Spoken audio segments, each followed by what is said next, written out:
اعوذ باللہ من الشیطان الرجیم بسم اللہ الرحمن الرحیم خلق الانسان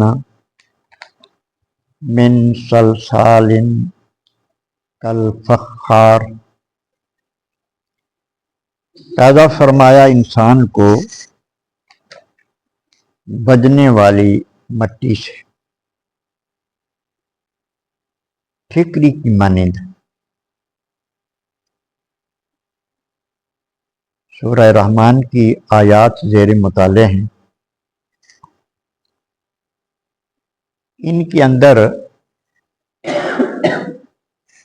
جس مٹی سے اللہ تبارک و تعالیٰ نے انسان کو پیدا فرمایا ہے، اس کی مختلف حالتیں اس مٹی کی اللہ پاک نے بیان فرمائی۔ مختلف الفاظ اس مٹی کے لیے قرآن مجید کی مختلف جگہوں پہ آتے ہیں۔ تو ایک جو صورت ہے وہ یہاں اللہ پاک نے بیان فرمائی، صلصال، بجنے والی مٹی، کالفخار، ٹھیکری کی مانند۔ تو ارشاد فرمایا گیا ہے کہ خلق الانسان، مفسرین نے فرمایا ہے کہ یہاں انسان سے مراد حضرت آدم علیہ السلام کی ذات پاک ہے، جن کو ڈائریکٹ مٹی سے بنایا گیا۔ ہمارے دنیا میں آنے کا معاملہ اس سے کچھ مختلف ہے، اس مٹی کے جوہر سے باقی انسان پیدا ہوئے۔ تو انسان سے مراد یہاں حضرت آدم علیہ السلام ہیں، کیونکہ آپ ہی کی تخلیق بلا واسطہ صلصال سے یعنی مٹی سے ہوئی۔ اللہ اکبر۔ کسی جگہ پہ تراب کا لفظ استعمال کیا گیا، یعنی تراب کا معنی بھی مٹی ہوتا ہے۔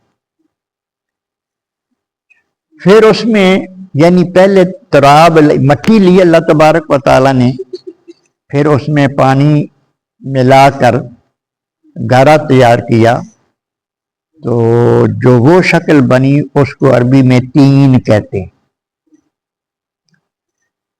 پھر وہ گارا کچھ عرصہ پڑا رہا، یہاں تک کہ اس میں چکناہٹ پیدا ہو گئی اور وہ لیس دار ہو گئی، اسے تین لازب کہا گیا، یعنی تین کے ساتھ لازب کا لفظ بھی استعمال فرمایا۔ کسی جگہ اس کا بھی ذکر بھی قرآن مجید میں فرمایا گیا ہے۔ اسی طرح کچھ عرصہ اور گارا پڑا رہا تو اس میں بدبو پیدا ہو گئی اور اس کی رنگت سیاہی مائل ہو گئی، اس کو حمائم مسنون کہا گیا۔ کسی ایک مقام پہ یہ بھی ذکر آتا ہے حمائم مسنون سے پیدا کیا انسان۔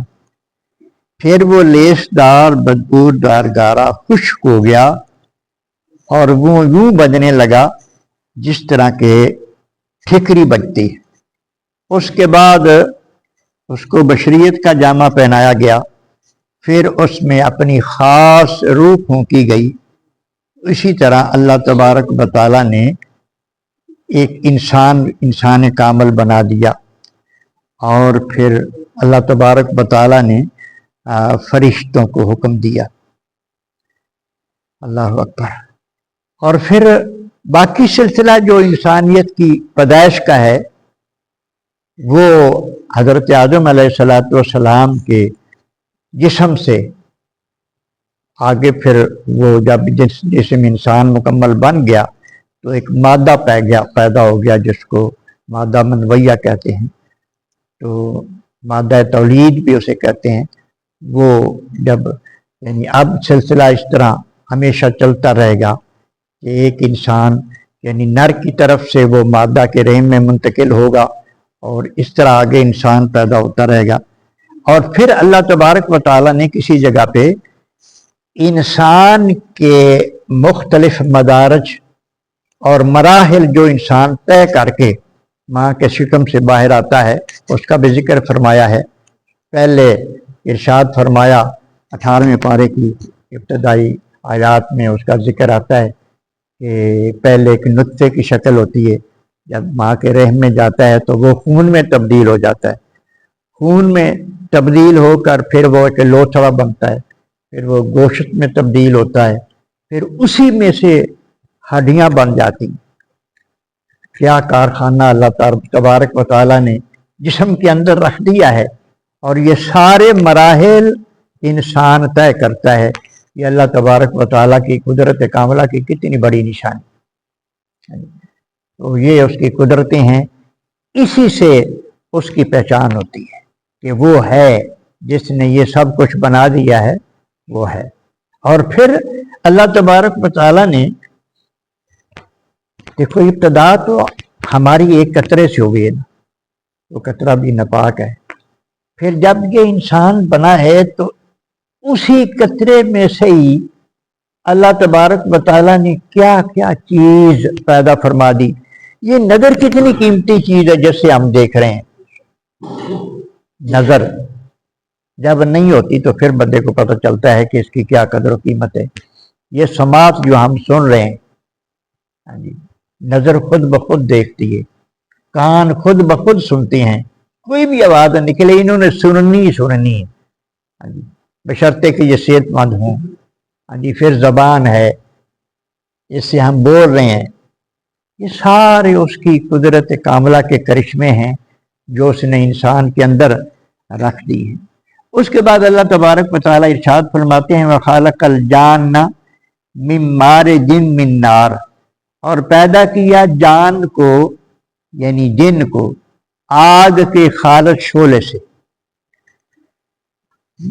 جان کا معنی یہ جنوں کی جو نسل ہے اس کا ذکر ہے، من مارجن خالص شعلہ، من نار آگ کا۔ اللہ تبارک و تعالیٰ نے آگ سے جس طرح حضرت آدم علیہ السلام کو اللہ تبارک و تعالیٰ نے مٹی سے پیدا فرمایا ہے، اسی طرح یہ جو جن ہے اس کو اللہ تبارک و تعالیٰ، اور جان جو ہے جس طرح ہمارے سب کا باپ حضرت آدم علیہ السلام ہیں پہلے انسان، اسی طرح یہ جان سب سے پہلا جن ہے، یہ تمام جنات کا باپ ہے۔ ان کا بھی پھر آگے اس کو بھی اللہ تبارک و تعالیٰ نے ایک خاص قسم کی آگ سے پیدا فرما دیا، اور اس کے بعد پھر ان کا سلسلہ بھی وہ مادہ تولید سے آگے چلا۔ جان جنوں کے پہلے باپ کا نام ہے، تفسیر والے لکھتے ہیں جس طرح آدم علیہ السلام کی تخلیق مٹی سے ہوئی، اسی طرح جان کی تخلیق خالص آگ سے ہوئی۔ پھر جنوں کی نسل کو چلانے کے لیے اس زواج کا وہی نظام یہاں جاری فرمایا اللہ تبارک و تعالیٰ نے جس طرح انسان کا جاری فرمایا۔ اور پھر یہ ہے کہ جس طرح انسان کو عقل اور شعور عطا فرمایا ہے، اسی طرح جنات کو بھی عقل اور شعور عطا فرمایا ہے۔ ان میں قوتیں اور طاقتیں جو ہیں وہ الگ الگ رکھی ہیں۔ جنات کو اللہ پاک نے بہت زیادہ طاقت عطا فرمائی، انسان کی نسبت زیادہ، اور پھر یہ ہے کہ وہ مختلف شکلیں اختیار کر سکتے ہیں، ہم نہیں کوئی اور شکل کسی اور چیز کی شکل اختیار کر سکتے۔ اور پھر یہ ہے کہ جس طرح اللہ تبارک و تعالیٰ نے انسان کو مکلف بنایا، یعنی اللہ تبارک و تعالیٰ کے احکامات کی پابندی کرنے کا ذمہ دار جس طرح انسان کو بنایا ہے، جس طرح ہمارے اوپر نماز فرض ہے اس طرح جنات پر بھی فرض ہے، جس طرح ہمارے لیے روزہ فرض اس طرح جنات کے لیے بھی روزہ۔ اور پھر یہ ہے کہ جس طرح انسان کے لیے اللہ کا محبوب حضرت محمد مصطفیٰ صلی اللہ علیہ وسلم نبی بن کے ہیں، جنات کے لیے بھی اسی طرح حضور نبی، آپ رسول الثقلین ہیں، یعنی دو مخلوقات جو ہے نا، یہ دونوں مخلوقات نبی کریم علیہ الصلوۃ والسلام کی نبوت اور رسالت میں آتی ہیں۔ ویسے تو بے شمار مخلوقات ہیں، حضور سب کے نبی ہیں، فرشتوں کے بھی نبی، آقا علیہ السلام نبی ہیں، لیکن یہ جو مکلف ہیں اللہ تبارک و تعالیٰ کے احکامات چلنے کی پابند جو ہیں یہ دو مخلوقات، جس طرح انسان ہے اسی طرح جنات بھی ہیں۔ جس طرح انسان اگر نافرمانی کرے گا تو اس کو عذاب ہوگا، اسی طرح اگر جنات نافرمانی کریں گے تو ان کو بھی نقصان ہوگا۔ تو اس کے بعد اللہ فرماتا ہے فَبِأَيِّ آلَاءِ رَبِّكُمَا تُكَذِّبَانِ، تم اللہ کی کون کون سی نعمتوں کو جھٹلاؤ گے۔